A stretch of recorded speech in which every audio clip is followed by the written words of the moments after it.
today, and are grateful for the gift of life today. Yes.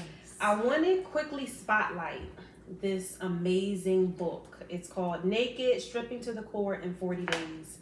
I spoke about it briefly on a previous podcast episode about just how good it was in getting to the core of you and the things of you. And I did this journey with a close friend, confidant, and I encourage every one of my sister circles, and we're going to have her information in the description. Shout out to Dina McMillan Billups, who is an amazing author with this book. But I encourage you all to find a confidant, somebody that you can really trust, and take this journey. But the key is you have to be ready. You have to be ready to be, we talk about all the time, being hot, honest, open, and transparent, being vulnerable. But I tell you, with all confidence, it is life-changing and getting to the core of who you are and then moving in the direction that God will have you to go. She also does a challenge once a year where a group of women get together to read the book together. But I didn't do that. I did it with just a friend. But whatever you're comfortable with, do by all means. But I want to share an excerpt with you just from one of the days. And it was day 7, and it's called Make Me Over.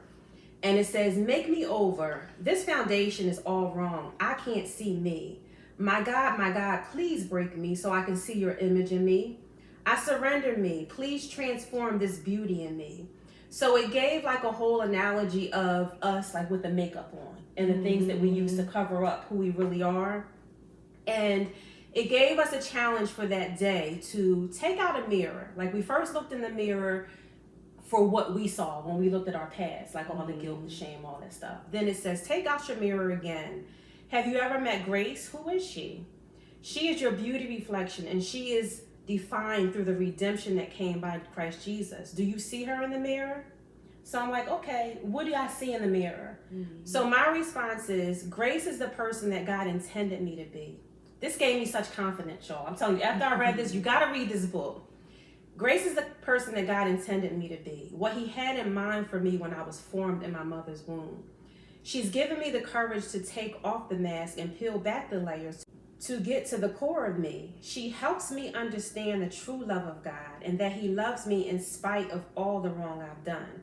She gives me courage to be bold. She is beautiful, a natural, radiant beauty within, a glow that could only come from God. She is light. She is freedom.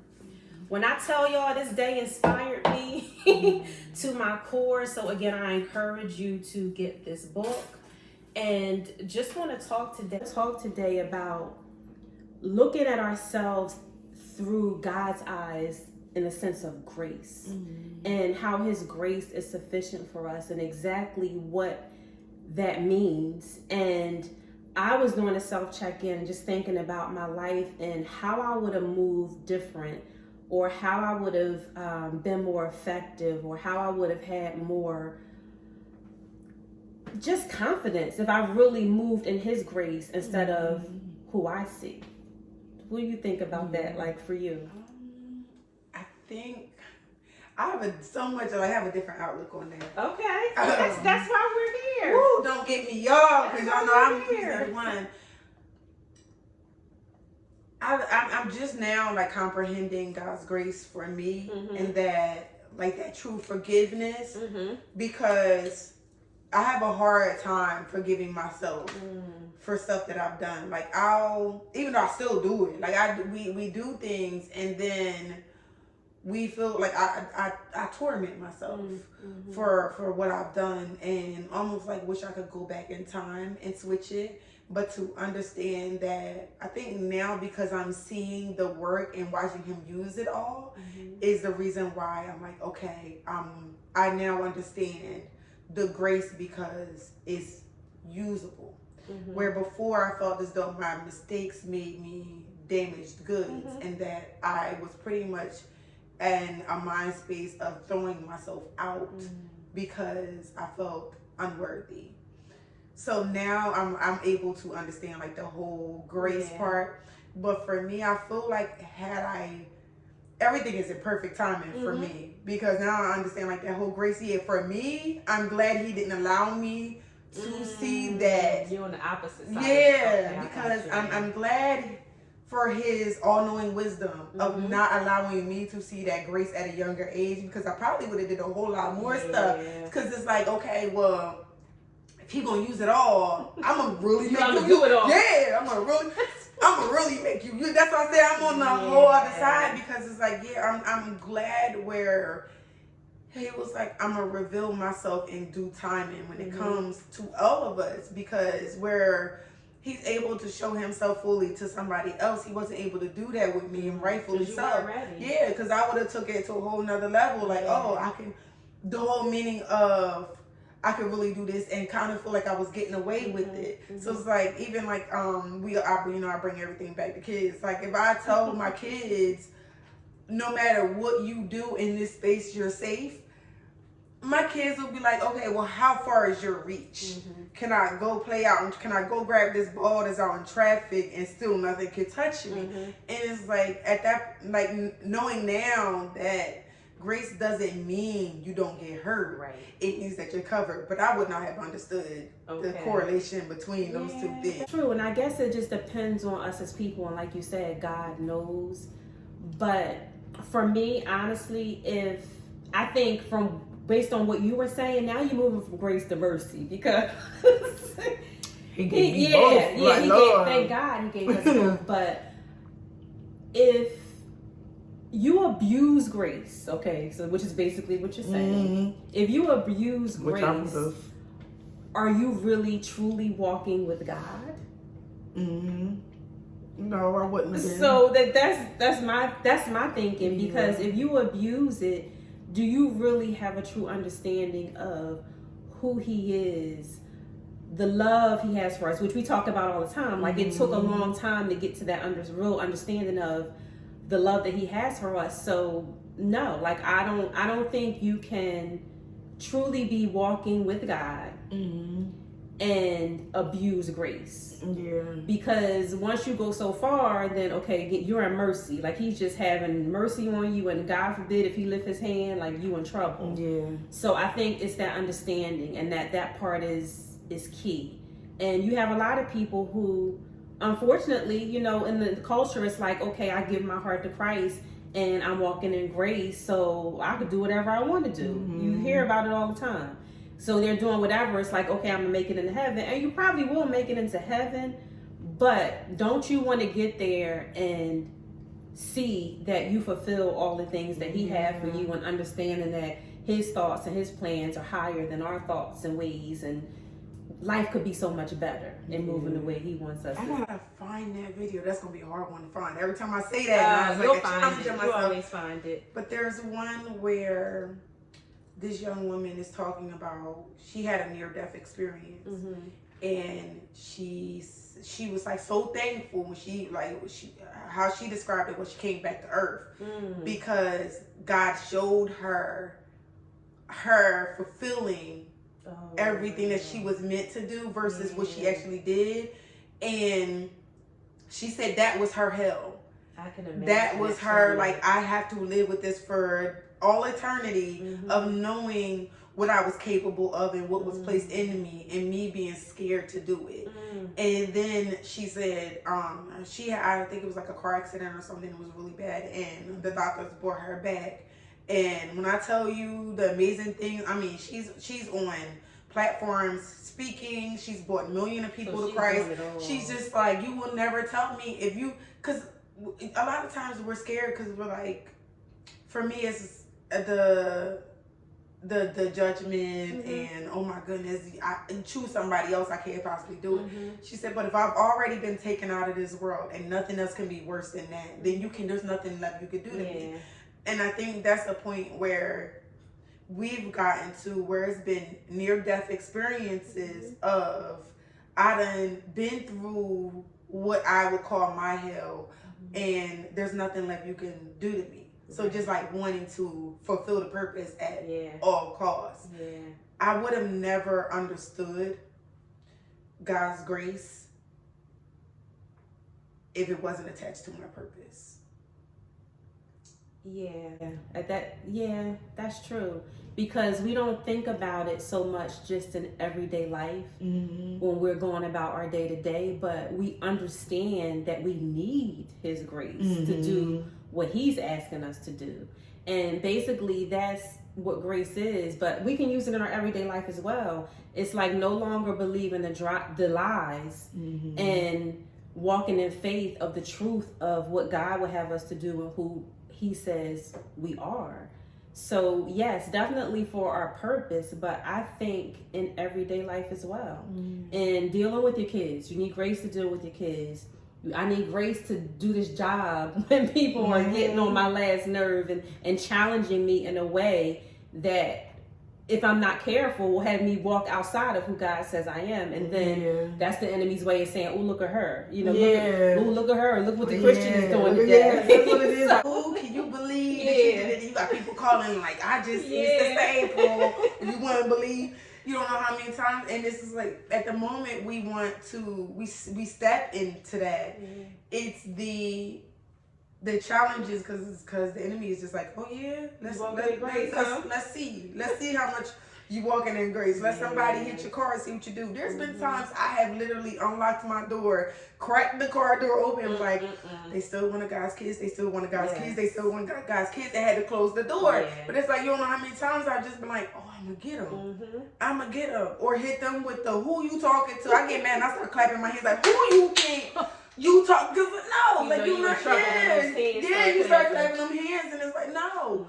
But I'm so, and I feel like it's getting to the layers of God's love, and some of it is unfathomable. Of how could you, and it's, if God loves me this much, then I need to do a better job at loving myself. Because He's not gonna love me and there's nothing there. So what are you seeing that I'm not seeing? Sarah Jakes talked about pulling, and you remember she talked about, I'm pulling the stuff out, and she was like talking about everything that God is trying to pull out of you, and you're like, but God this, and he started pulling, and she started praying over the women in that room that not only while God is pulling, that we see what He's pulling out. And I'm like, goodness, like never in a million years would I have thought that my voice was important. You know, so many times in the era that we grew up where kids were supposed to be seen and not heard. So a lot of that, however you raise a child up, it's in the Bible, however you raise a child up.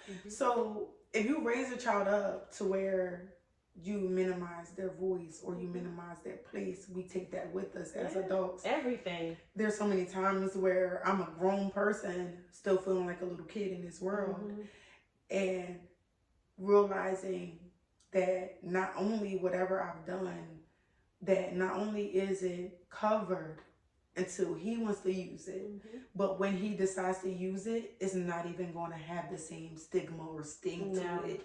All the shame is taken out of it. He's really going to use it to glorify for His purpose. And now that I fully understand it, only because I can see it, it's like, oh, you can have whatever you want to use. So now, like, based on everything you said, you're in a position where you're ready to walk in His grace and doing what you need to do for the kingdom.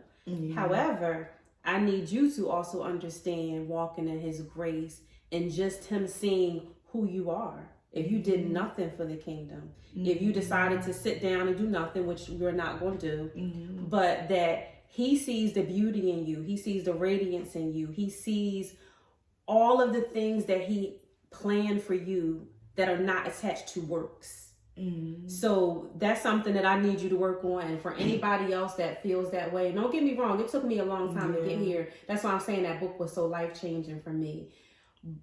Just over the past 2 years, I say, getting here and understanding who you are through the lens of God's grace and just that natural beauty and radiance and that love that exudes from you, not attached to works.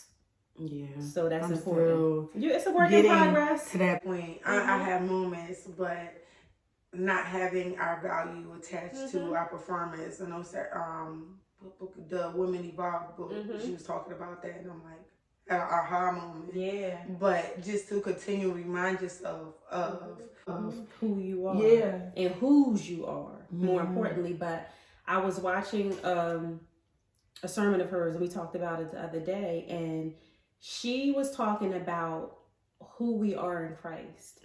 And a lot of her, well, for the past few years, she's been, with all the elevation that she's gotten, a lot has happened for her over the last few years.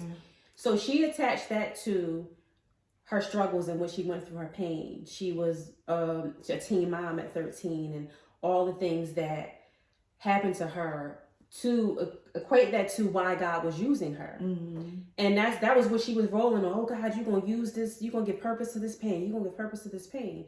But she was like, lately God's been whispering in her ear saying, no, I decided to work all things together for your good. But the things that I had in you were there when I formed you in your mother's womb.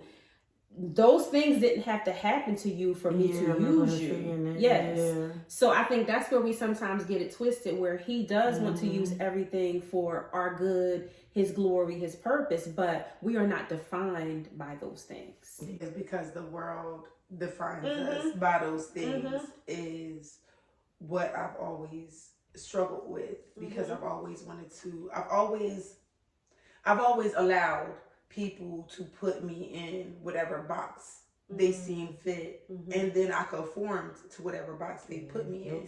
So depending on what room I was in, so if you put me in a room and I was worthy, I acted like I was worthy. If you put me in a room and you felt as though I was less than, then I dimmed my light and I was less than. So getting to a place now where it's just like, no matter what room I walk in, you get all this light, and whether you like it or not, that's it. You just gonna have to deal with it. If I make you uncomfortable, then check your demons, because it's not you that I'm making uncomfortable. It's whatever you walking in that you feel like you uncomfortable. Yeah, that's a beautiful thing, and that's something we never talked about, but that was me. Like, and you know how I always said that over the past couple years, I got to a place of walking in and being my authentic self. I was the same. I would conform. Who's my audience today? Yeah. So I'm going to conform to fit in. I know. I'm going to snitch on her for a minute, because I remember you were the hair thing for us. And now our Black audience will understand more so than anybody else. But for Black women in our hair, it's us. So I remember where you would see a hairstyle, you're like, dang, I want to change my hair, but the people at the office, I just changed my hair. Goodness. And I'm like, okay, so what if you just change it again? I literally, but that's the one thing where I would literally, like, the people at my job, I would drive them crazy. Because they knew not to say nothing. Because, like, I would go, like, if I wanted to change my hair every other day, I would change it. Long. I would go from blonde for 2 days and be like, I feel like being copper this week, and I would go for copper for 2. And, hey, it's Friday, so I'm going to wear a bob because I'm going out. And they would literally look at me like, or they could be like, your hair is different. Yes, it is, and you better not say nothing. It's on my nerves. I just having those conversations, it would just be like, oh. I will wear box braids one week and then the next week they out. Like, I'm not. That's the only thing where it was just like, if I feel like changing my hair, I change my hair.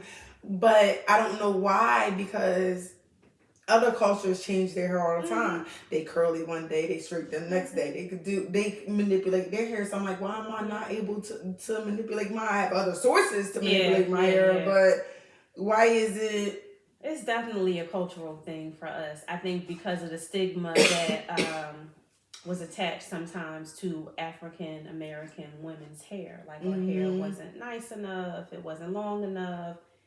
So we embraced other cultures, you know, with the weaves, the wigs. And don't get me wrong, because I still love it. I will do it. But now I'm comfortable enough to wear my curly fro one day and then to put on some, you know, like crochet or like a curly hair or something like that. Like no other. Yeah, you can. Like, call me, I'll melt the lace. You can't even see it. But yeah, that's true. Like I did. And not just in those settings, not when the corporate setting, it still is somewhat important to me, because as women, we already have to work, I feel, 10 times harder to get the same recognition and you want to be seen and not seen by the outward appearance. Like, I don't want my outward appearance to distract from the message that's coming across. And it's a shame we have to do that, but unfortunately we do. I know you don't agree, but we do. You're an entrepreneur now, but I was like that even in the workforce. I mean, because I was privileged to be able to see, like, one of the women that trained me when I was in the healthcare field. She was an African woman. Okay. She wore African print dresses. Nice. She wore, she braids one day with the African beads on there. But when I tell you she spoke so eloquently. But what she said to me, she said, if I walk in a room and they close their ears, then they miss this blessing, and that's not my fault. That's theirs. She was like, so if you miss this education based off of my appearance, it's on you. So that's kind of like she instilled that in me of, if you miss this based off of you judging me how I look, then that's on you. I remember me and my husband, I've learned, so I don't tell him this enough, but shut up, y'all. But I've learned so much from him, just on the way how he carries himself. But I remember in the beginning of him being an entrepreneur, and he went from, rappers and basketball players say this all the time, but I first got it from him. He went from wearing suits and dressing nice and everything to being more established to wearing a sweatsuit outfit. He no longer needed to do that. Yeah, and he's just like, I know who I am, and I know what businesses I offer. So if you judge me based off of what it looks like I have, then you miss out. Then you don't know how many times, and then it gives us the opportunity to really see people, because there's been plenty of times, no lie, I have, and she gonna cringe. Why zoom in on her face? But I have dropped my kids off at a private Christian school in a bonnet and a presentable pajama top and some jeans, and just like, it's a struggle, we gotta go. Now, on the stop there, I went to Wawa. I went and got their lunch because we was rushing, and went about my way. But it's funny because I actually ran into somebody who was at that Wawa, and then they see me later, and they was looking at their work there, and was like looking at me like two different people. But because they seen the car I got into, then it's just like, she did not just. But because they label you, and sometimes they're not able to see what you attached to, but you might label somebody and not realize what they carry. And a lot of times I'm thankful for, remember how we talk about all the time about God placing you in a room, and then that room not being able to see you, so you can determine what that room is before God shifts and lets everybody else know it's you. That you are the gift in that room. And that's that grace and that mercy covering you while you're in that room. Good. And there's so many rooms that we've been in, and we've been privileged to see how we're treated separate from our gifts. Because then once you see our gifts, you might automatically try to attach yourself to us, based off of our gifts. But no, I want to see who's authentic. And God has placed that covering on all of his children. I could place you somewhere, and you might be mad because it's like, they don't see me. I have this, and this to offer. But he's like, wait, I want you to see this first, giving you hindsight for what you're about to go into, and that room that you're about to shift. I don't want everybody to just come in and attach themselves to you.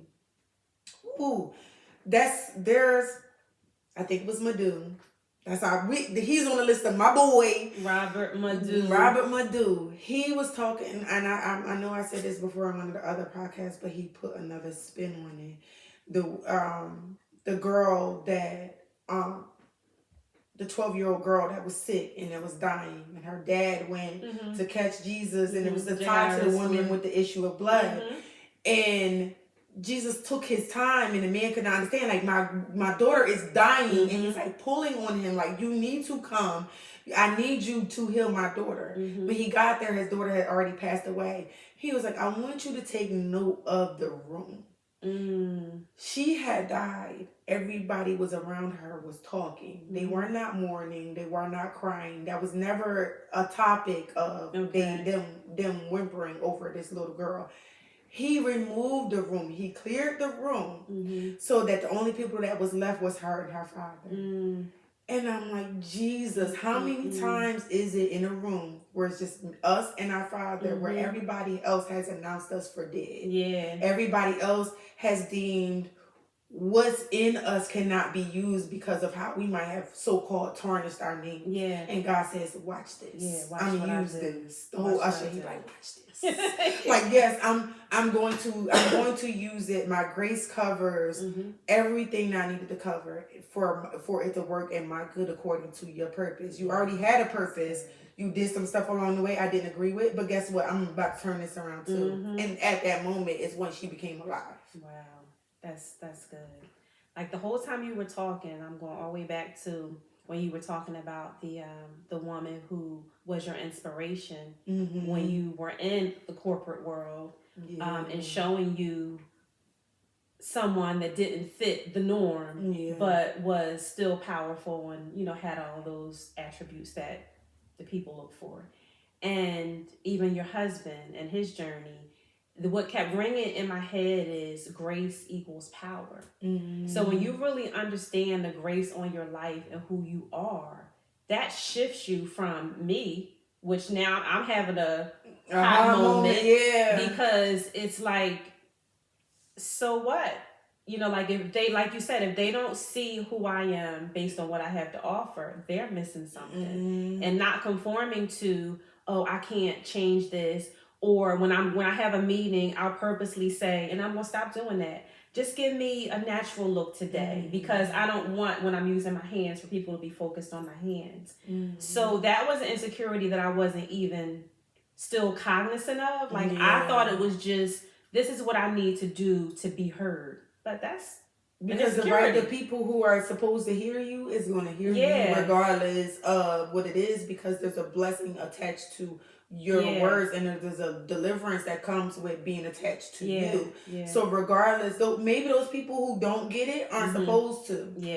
And we have this thing, both of us, with wanting to reach everybody, that it hurts us when we're not able to reach somebody and we take it internally. But understanding that not everybody's supposed to catch this blessing, and not everybody can come with us. And it's a hard one, because it's like, but I see this in this person and I want to reach them, but everybody has an audience. That's so true. And then that just goes back to walking in the truth and not believing the lies of, oh, I'm not going to be heard, I'm not going to be seen if I don't conform to what others view as this is the way it's supposed to be done. And having faith in God, which, that's great. So thank you, sister, for that. For you and for me. Because I'm still, like, there's times where I no longer call my friends and be like, okay, what are you wearing? I still, like, I'll walk out and be like, well, what do you think about this? I ask my husband, like, what do you think about this outfit? And it's so funny, because remember when I was getting ready for the event, and he's like, screenshotting pictures of my Instagram outfits, y'all. He's like, well, what about this? And if you take this shirt from this picture and these pants with this picture, he's such a fashionista. Like, I don't know if there's a word for men fashionistas. That's him. But he's just like, or you could take, and he's like, then he's pulling up, y'all, I cannot make this up. He's literally taking, like, he had did an order. So then he's like, well, I have this denim jacket. You could pulling up orders, screenshotting it, cropping it, because you could tell it's cropped, and sending it to me. Well, put this jacket with this, and he's not even home. And I wrote him a text message, and I handled it better than what I normally would have, because I would have been like, get off my phone, don't tell me what to wear. But it came from a place of love. Of course it does. I know you're trying to help, but I need to do this myself. And then, in order to ease his anxiety, even though I know I look good when I put the outfit on, I sent him a picture and said, this is what I'm wearing. It wasn't, does this look good? It was like, this is what I'm wearing. And he loved it, but it was just like, beautiful that day. I loved my outfit. I'm gonna wear the heck out of the outfit now that I put it together, because it took some work. But it was so funny, because that was the one moment where he triggered my anxiety, absolutely. But it wasn't because what it normally was for of his approval. It was, I want to do this myself. But he's not used to me wanting to do that myself. He's used to me saying, I need help. But I was like, no, I don't need no help. I've been dressing myself for a long time. Like, if I look a mess, at least I'm comfortable. At least I like it. So if you don't like it, then it's on you. And even for him, I know it came from a place of love because he was just as excited about your event as you were. So it's like we both wanted the perfect day, which God, it was. I was mad I couldn't be there, but I'm stalking all the pictures and videos. Like I was sending her updates. He's like, "What are you doing?" Like, listen, you don't. Need to be there. You don't understand. I'm gonna get a phone call, and she don't have a day by day. She was getting up to the week of. I'm like, this is what I'm doing now. This is the balloon noise. This is the treats. Like, and it was all amazing. But what you were just saying about how in the past you would have wanted his input or needed his help or opinions, but then being in a position where, okay, I can do this myself, just speaks to the fact that it makes me ask the question how we move different when we understand that we're walking in the grace of God. So although you're saying you still have a lot of work to do, you're there. You know, you still may have those little things from your past, which we all do, of seeing who we were, the guilt, the shame. We know the enemy keeps trying to bring those things up, but you are walking in grace. Because I remember telling you before that event, when you gave me the date, had already made plans to be away, and I was going to a show that I couldn't get my money back. And I was trying to change the thing. Yeah, but no, I told her, I believe that God set that up intentionally to show you that you could do it. And you killed it. But like you're so used to, and we're so used to piggybacking off of each other, like, oh, I need my sister to do this, and I'm the same way. Then no, he wanted to show you, look at what you did through his grace and him giving you the ability to walk in that. So, and I think a lot of times my conformity was to make people comfortable. It was like, okay, well, what do you want me to wear? What do you want me to say? Because I want to make sure that everybody is comfortable, but then dimming or watering down who God created me to be. Who you are. And then an unlikely thing I'm about to say is so funny. Jim Carrey. And I never thought I was, y'all, out of all people, no, he was on an interview. I don't know if it was a podcast, but he was on an interview. And when I tell you this man is absolutely brilliant. Really? And you would not. You see him being silly. Like you do. I'm gonna find it and I'm gonna send you some of his stuff. This man is brilliant. Wow. Like he is, I want to say along the lines of, don't get me.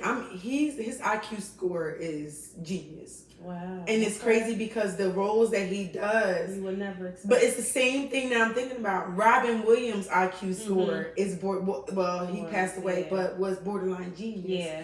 But Jim Carrey explained what depression is. And he was saying that depression is you watering down and you suppressing who you were originally supposed to be, and you saying, oh, well, I'm gonna be this person, I'm gonna be that person, and that's not who you are. He said, so you get down to the end of the day to the point, he was like, you can't do this shit no more, because you've depressed who your original authentic self is. And he was like, and that's where depression comes from. And when he said it, I'm like, is this really coming out of whose mouth? I think it's coming out, because I'm like, oh, this is Ace Ventura. This is not like this is not something silly. But how true is that? Like you think about even in our journey, how like we've dealt with depression for many years, and a lot of it was because we were trying to live up to the standards of what other people thought we should be, and box us in. To that's good. And you gotta find that. And then always looking for, okay, well, did I do it right? Right. Did I do this? Take that. Is the house clean enough? Do you like the way I educated the kids? Are my kids clean enough? Even the way we send our kids to school, like I would.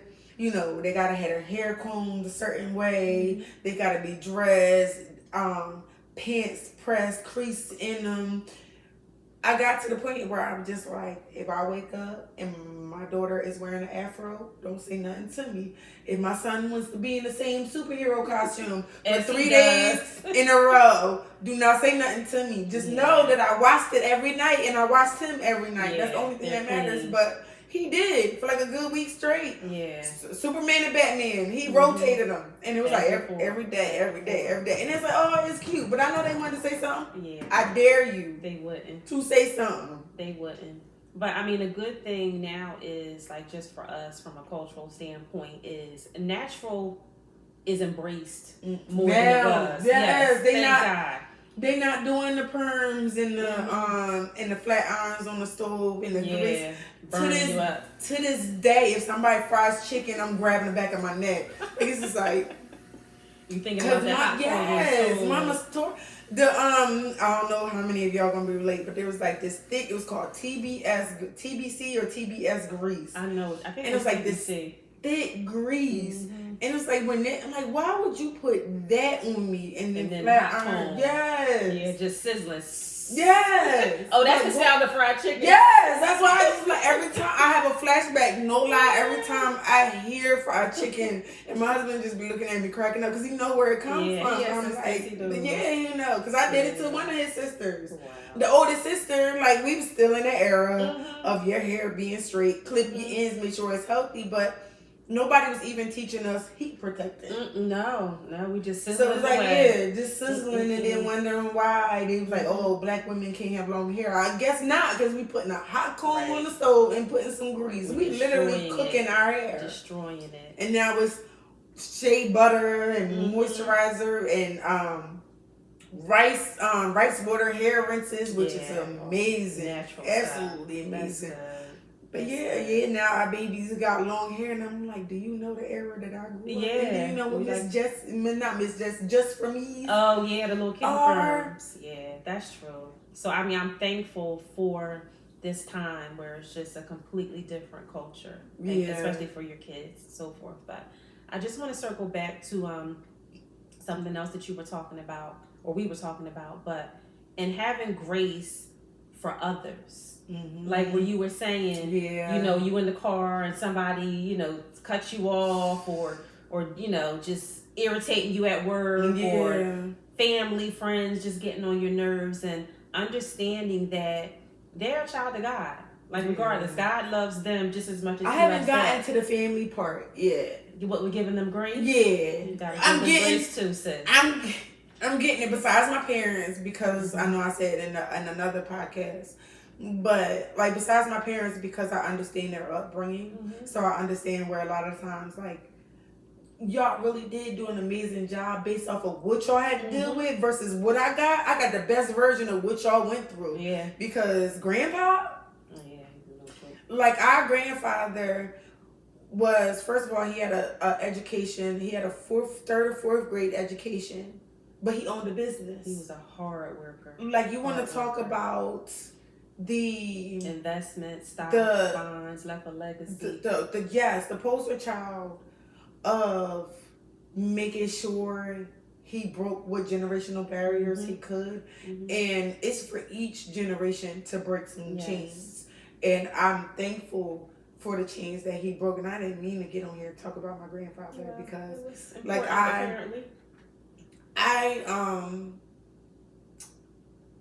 the memories, the very few memories I have of him, of like him waking us up early in the morning. Like we thought he was heartless because we was like, he would wake us up. It'd be like 4:00 in the morning. He had roosters that literally crowed outside. I had a pet chicken that he cut the head off because it was supposed to be dinner. So they say you running around with your head cut off like a chicken. I literally got to see that as like a 4-year-old because I'm like, that was my baby. Yeah. But to understand like the generations of what they did to cover the next generation, and just like that's where my grace for our parents comes from. But for those who, I have a problem with the dishonesty, and for those who act like it's a beautiful, perfect picture, and then having grace for those. Because it's like, if you're showing me, if I see the crap, and you're not calling it crap, and you think it's a beautiful picture, but all I'm seeing is crap. Yeah. Then she saved me, y'all. But if that's all I'm seeing, then I'm just like, but then I feel like certain people, according to their age, are supposed to be so much farther than me in their walk with God. And especially, I know Tim Ross talked about this because he didn't go to Bible college. He just walks with God. And that's where all of his stuff comes from. But seeing Bible scholars and seeing what I would say they supposed to have. And then seeing what they tell me they have. And it not matching up according to who I know God is. Yeah. Now, I'm having a hard time. I'm having a really hard time. Yeah, that's definitely a tough one, and it's something that we've talked about a lot. But I think we still have to offer them grace because they're stuck. I think it's harder to change the older you get. And we've talked about growing up needing to keep up appearances and give this perfect persona, even if behind doors everything is a complete chaos. So I think those people are stuck. Now, do we deal with them different now that we are walking with God completely and we understand the things of God and purpose and his plan, his will, and so forth? Absolutely. And that's where it gets tricky. Like those things, yes, you have to call out the crap, but it can't come from a place of disrespect. Yeah. And that's the hard part. I don't want to call it out because I only want to call out something if I feel like you're going to get it. And the whole thing, you can lead a horse to water, but you can't make them drink. I feel like I can lead somebody so far, but it will be up to them to do the rest. And that's where I'm struggling with, because I feel like I see so much in people as a whole. And then being like, you're right on the cusp of where God wants you to be, but you will not take the next step of just surrendering it. And it's a struggle. So until God can help me figure out what to do with this, a lot of times I seclude. A lot of times it's just like I cannot, because you don't understand. You don't get it. They tell you, oh, you gotta know God for yourself. Okay, well now I do. And now you out of pocket and you out of line. So now where are we at? What do we do now? But you're definitely right. You have to be led. Those aren't conversations that you can just have. You can't make people walk in God's grace and do what he would have them to do. And think about us. I'll just use myself for an example. 10 years ago, if somebody had came to me and said, oh, you're so close, you're right on the cusp of what God wants you to do, because I wasn't ready, we got visitors, they don't have to wait. Because I wasn't ready to move in where he wanted me to go, I shut that down. Like, I would have shut it down. I wouldn't have been ready. Like, I probably would have listened to what they were saying, but I wouldn't have actually changed anything. So you have to be ready. You can talk, like you said, you can lead a horse to water, but you can't make them drink. There's nothing we can do about those people. So all that we can do, and sisters, all that we can do is offer them grace in the sense of we are still kind, even though we see the crap, still offer love to them, because ultimately that's what God wants us to do, to walk in love always, right? So that's the thing that we have to be deliberate in doing always. And realizing that everybody struggle. Not everybody is assigned to me. I know you were telling me that. You was just like, is that your person that you're assigned to? But it's like, God reveals so much. And like, you just like walking around and coming across paths with people. And I'm like, I see this, I see this, I see this, I see this. And realizing I can't say all that.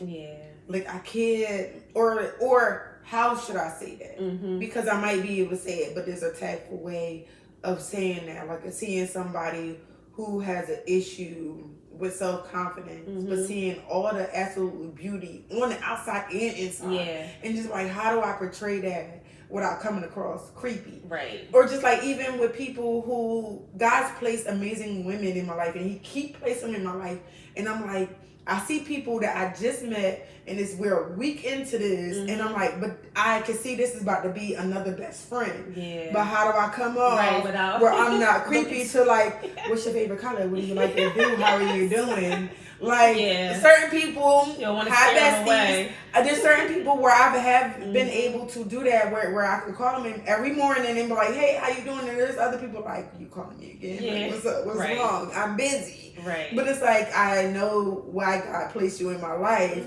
So now I'm all on board because we don't believe in coincidences. But they're like, hold up, you're a little bit too much right now. I need you to take a step back. Nothing is a coincidence. Nothing is. So that's good. That was all good. This was a good one. You like even getting into the family part and that, and just like walking in grace. So what we want to leave you with is just the grace of God. God's grace is sufficient for you. And just to knowing that, see yourself, be deliberate in practicing and seeing yourself through His lens, who He says you are, the radiance, the beauty inside of you, and be bold in every situation and walking in that grace. Yes. Anything else you got, sis? I just want to leave my sisters with some affirmations today, and just let you know that regardless of whatever mistakes you made, whatever you are repeating over and over in your head, you have to break that cycle of thoughts. So wherever there's a but this, or what if this, combat it with something positive. So I'll give you an example of just what's been going on in my head lately. But what if I do this and I fail? But what if you do this and I succeed? Right. But I don't have the education to back this up. But I'm going to educate you along the way. And for every thing that I have told God that I could not do, He is literally like, but this, but that. If you are still on this earth and you are still here and you woke up with today, then you going to have to do something with it. And that's what God has been telling me over and over again. You're not here by circumstance. You're not here for no reason. And how many days are you going to waste before we get to what you're here for? And when I started asking myself, I literally got down to a point where I didn't want to be here anymore. I got to a point where I felt as though everybody would be better off without me. But God was just like, why did I wake you up this morning if I didn't have a purpose for you? So regardless of what your belief is, regardless of what your religion is, why are you still here? If that's the reason. For a purpose, right. There's no giving up on this. Like, I truly believe that to take yourself away from this world is a sin. Not only for yourself, but it's a sin to leave this world and rob this world of what you had to offer. What you truly had to offer. Yes. So that was the saving grace for me of why I'm still here. Because I was nosy enough to be like, okay, well, yeah, God, you're right. I'm still here. So what do you want? What do you want to do? What do you want? Because quite frankly, you're getting on my nerves. You won't I don't see it. So you're going to have to show me. And it's okay to not see it. But when He tells you, it's not okay once He tells you to not do anything about it. Right. It's not okay to know and sit in it, or to know and be like, okay, I'm gonna do it for a little bit, but then I'm gonna fall back into what I was doing before. Yeah, that's not gonna unacceptable. Work. Like when we know better, we have to do better. Yes. And look at what God has done in your life, and that's an awesome moment that you shared that, because I'm sure somebody needed to hear that. But look at what God has done in your life by you asking those questions. Okay, what do you want me to do? And then He shows you the grace. He shows you the beauty and why you're here and what your purpose is. Which that purpose is attached to your pain. We talk about this all the time. Yeah. And it is. So That was good. So we're going to wrap up. Yeah, you can do it, but share the videos. If you have a friend that you think can benefit from any of our videos, past or present or future, please share it with them. Like, we want to reach as many people as we can. Yes. And we thank you again for your continued support. Yes. Have a good rest of your evening. And this is episode 10, y'all. Episode 10. That's a milestone. Yes, episode 10. And we are way over. Thank y'all for being here. Thank you, Sister Circle. We love you. We appreciate you. And we will see you soon. See you. Bye.